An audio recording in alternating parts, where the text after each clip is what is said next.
पुण्यात पुढच्या आणखी एक महत्त्वाच्या बातमीकडे. महाराष्ट्रावर सध्या अतिवृष्टीचं संकट कोसळले. यामुळे शेतकऱ्यांचं प्रचंड नुकसान झाले. राज्य सरकारमधील मंत्री बुधवारपासून पूरग्रस्त भागात दौऱ्यावर आहेत. मात्र सरकारने जाहीर केलेली मदत पुरेशी नसून यामुळे शेतकरी वर्ग नाराज आहे.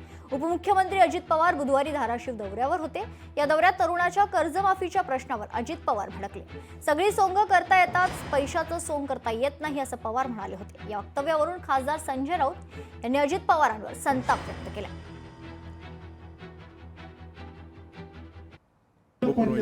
तिथे पाणी सोडावं लागलं. आता मला कोणीतरी सांगितलं इथल्या पुलावर 1,00,000 क्युसेक पेक्षा जास्त पाणी होतं. कधी स्वप्नात आपल्याला वाटलं नाही की एवढं पाणी येईल. धरणातलं पाणी आणि आपलं फ्री कॅचमेंट एरियातलं पाणी हे सगळंच पाणी उतारावर तिकडे आलं आणि म्हणून हे सगळं संकट उभं राहिलेलं आहे. परंतु तुम्ही धीर घालू नका. आम्ही सगळेजण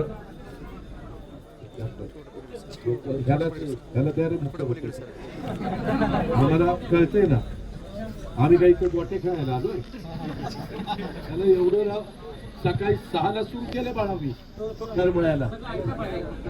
म्हणजे जे काम करतं ना त्याचीच मारा.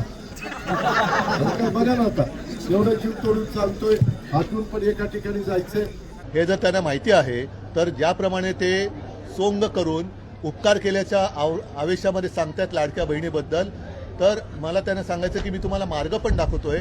PM कडे जा. तुमचं डबल इंजिनचं सरकार आहे, त्यांनी नुसता धूर सोडू नका, तर पंतप्रधानांकडे जाऊन PM केअर फंडातून पैसे घेऊन या. पैशांचं सोंग आणता येत नाही ना, मग सरकार चालवू नका. ही वेळ महाराष्ट्रावर कोणी आणली आहे? तुम्ही लाडक्या बहिणींचा उल्लेख वारंवार करू नका. लाडक्या बहिणींचे संसार त्यात वाहून गेलेले आहेत. पैशाचं सोंग आणता येत नाही ही महाराष्ट्राच्या राज्यकर्त्यांना बोलण्याची वेळ यांच्या दरोडेखोरीमुळे आलेली आहे.